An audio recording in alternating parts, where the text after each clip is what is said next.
শুভ সকাল বন্ধুরা, মিষ্টিস ফ্যামিলির একটি নতুন ব্লগে তোমাদের সবাইকে ওয়েলকাম। আশা করছি তোমরা সবাই ভালো আছো আর আমরাও সবাই মোটামুটি ভালোই আছি। আজকে হলো শনিবার আর এখন বাজে সকাল 6:30 মতো। আর এখন থেকেই কাছে দূরের আমার সমস্ত বন্ধুদেরকে সাথে নিয়ে ব্লগটি শুরু করছি। তোমাদের সবাইকে ব্লগের সঙ্গে থাকার জন্য অনুরোধ রইল। তোমরা আমার ব্লগটি পুরো দেখো, আশা রাখছি তোমাদের ভালো লাগবে। 3 দিন ধরে প্রচণ্ড পরিমাণে বৃষ্টি হয়েছে আর আজকে 3 দিন পরে রোদের মুখটা দেখলাম। আর বৃষ্টির পরিমাণটা এত যে তোমরা দেখতেই পাচ্ছ যে প্যান্ডেলটা হচ্ছে আমার ঘরের পাশে যে রাস্তা তার পাশেই দুর্গাপুজো হবে, সেই জন্য প্যান্ডেলটা শুরু করেছিল। কিন্তু বৃষ্টির জন্য ওখানে এত জল জমে গেছে যে প্যান্ডেল করার কাজটা বন্ধ করে দিতে হয়েছে। এরকম যদি রোদটা থাকে, আজকে সকালে উঠে যে ভালো রোদটা দেখলাম, জলটা হয়তো তাড়াতাড়ি শুকিয়ে যেতে পারে। সামনে পুজো আর এরকম বৃষ্টি হলে ভালো লাগে বলো? 3-4 দিন ধরে এত বৃষ্টি হওয়ার জন্য যে গরমটা ছিল কদিন ধরে, সেই গরমটা কমে এখন ওয়েদারটা অনেকটা ঠান্ডা করে দিয়েছে। ওই জন্য রাতে না ফ্যান চালাতে হয়নি 2-3 দিন ধরে। এমনকি ঠান্ডা ঠান্ডা লাগছিল, যার জন্য চাদর গায়ে দিয়ে ঘুমোতে হচ্ছিল। সকালে ঘুম থেকে উঠে ফ্রেশ হয়ে বাসি জামা কাপড় ছেড়ে বিছানা গুছিয়ে এখন ঘর ঝাড়ু দিতে শুরু করেছি। ঘর ঝাড়ু দিতে গেলে সারা ঘরে শুধু দেখবো আমার চুল। এত পরিমাণে চুল উঠছে যে তোমাদের বলে বোঝাতে পারবো না। ঘর ঝাড়ু দিতে গিয়ে শুধু ওই ঝাড়ু থেকে না চুল সরাতেই আমার অনেকটা টাইম চলে যায়। ঘর বারান্দা সব ঝাড়ু দেওয়া হয়ে গেছে, এখন চলে এসেছি ঠাকুর ঘরে। ঠাকুর ঘরটা এখন পোছা লাগিয়ে নেব। পরে করলেও হতো, কিন্তু ভাবলাম যে এখনও যখন কিছু খাইনি তাহলে আগে পোছাটা লাগিয়েই নিই, তাই ওটা আগে করে নিলাম। তারপরে এখন আমন্ড ভিজিয়ে রেখেছিলাম কালকে রাতে, যেটা সকালে আমি প্রতিদিনই খাই, সেটাই খেয়ে নিলাম। কদিন বৃষ্টি হচ্ছিল এত যে ওয়েদারটা ঠান্ডা ঠান্ডা ছিল, আবার আজকে যখন সকাল থেকে একেবারে কড়া রোদ যেটা বলে না, সেই রোদটা, তার জন্য আবার গরম লাগতে শুরু করেছে। বৃষ্টির জন্য গাছগুলো এতদিন ভালো রোদ পায়নি, তাই ভাবলাম আজকে যখন এত ভালো রোদ উঠেছে গাছগুলোকে একটু রোদে রেখে দিই। তারপরে চলে এসেছি ছাদে। এগুলো সব 2-3 দিনের জামা কাপড়, কিচ্ছু শুকোয়নি। বৃষ্টি হলো জামা কাপড় কাচা তো বন্ধ হচ্ছে না, কেন প্রতিদিনের জামা কাপড় প্রতিদিন না ধুলে সেগুলো তো অনেক জমে যাবে, আর তারপরে সেগুলো কাচাকাচি করতে আমারই কষ্ট, ওই জন্য প্রতিদিনই কাচাকাচি করেছি। আর এগুলো দেখো 3 দিনের জামা কাপড়, জল ঝরেছে, আধ শুকনো হয়েছে। ঘরে যখন ঘুমোতাম মশারিতে দড়িতে দিতাম বা এইভাবে একটু একটু করে শুকিয়েছে, পুরো তো আর শুকোয় না না। তাই আজকে রোদ পেয়ে সবগুলো নিয়ে সকাল সকাল চলে এসেছি ছাদে। এরকম রোদ যদি 2-3 ঘন্টা পায় তাহলে আমার সব জামা কাপড় শুকিয়ে যাবে। লাগাতার বৃষ্টির জন্য ছাদেরও অবস্থা দেখো কেমন হয়ে গেছে। আর আমার ছাদে যে সমস্ত টবগুলো আছে, কোনোটা পেয়ারা গাছ, কোনোটা অ্যালোভেরা, কোনোটায় ফুল গাছ, তো সেগুলো দেখছি জল জমে রয়েছে, তাই ওগুলো জল ফেলে দিলাম। বড় টবগুলো তো সরাতে পারি না, প্রচণ্ড ভারী, তাই ছোটো ছোটো টবগুলোর জলগুলো সব ফেলে দিয়ে আসলাম আর টবগুলোকে একটু রোদে রেখে দিলাম। নাহলে কী হবে জানো তো, এত জল থাকতে থাকতে গাছের গোড়াগুলো পচে যাবে। 2-3 দিন বৃষ্টির পর রোদ উঠেছে, একদিক দিয়ে ভালোও লাগছে, কিন্তু এত রোদের তাপ, ছাদে গিয়ে আমি কাজগুলো করতে একেবারে অবস্থা খারাপ হয়ে গেছে।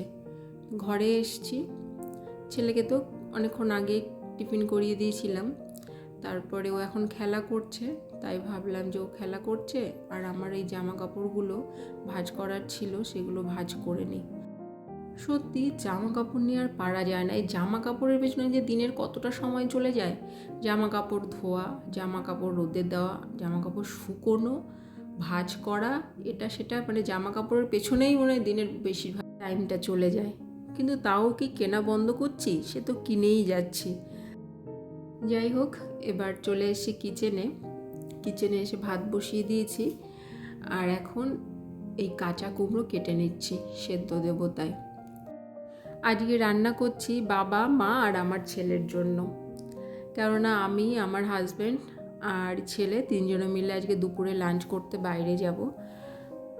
ছেলের সাথে যাবে, কিন্তু ওনা বাইরের খাবার তো সেভাবে খায় না, হয়তো সামান্য একটু খেলো, পেট ভরে খায় না, তাই ওকে বাড়ি থেকে দুপুরের খাবার খাইয়ে নিয়ে তারপরেই যাব।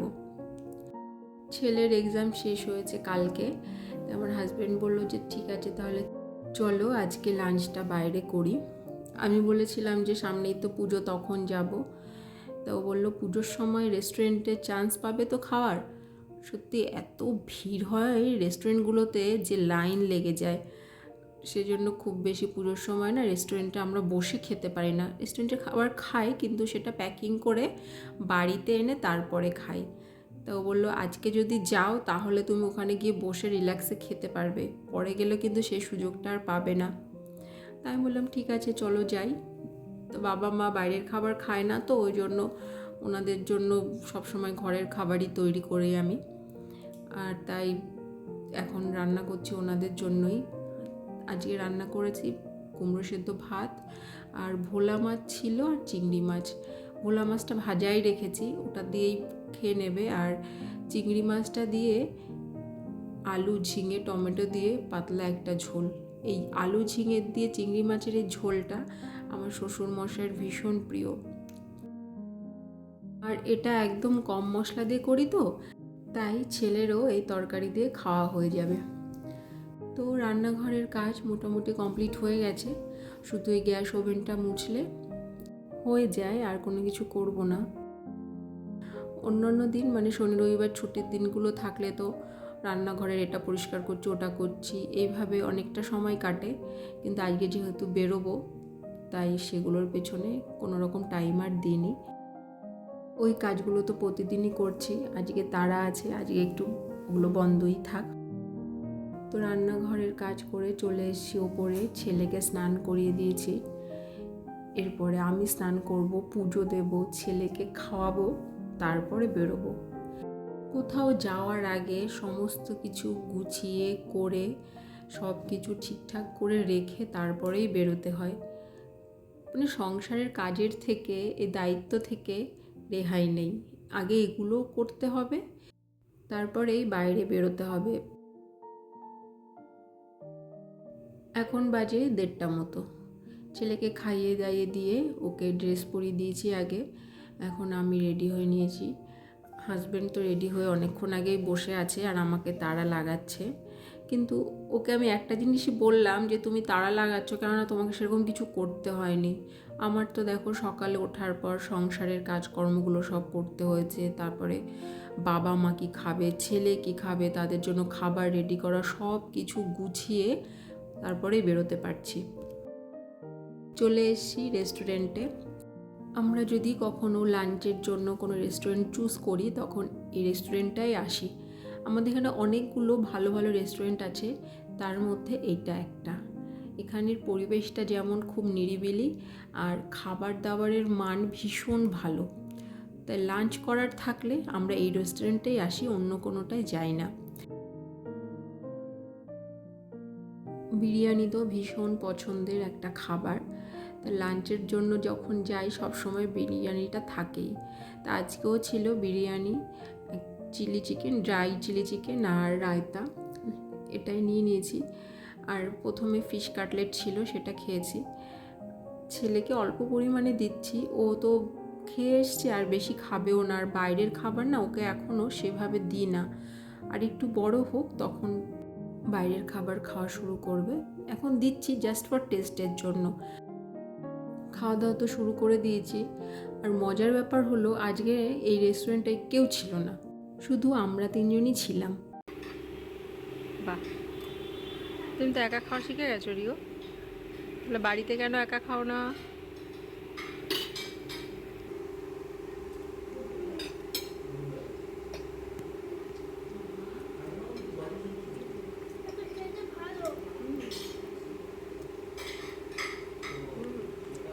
বাবা যখন করে খাচ্ছে, যখন দইয়ের মধ্যে চিকেনটা ভালো, ওরা খাচ্ছে।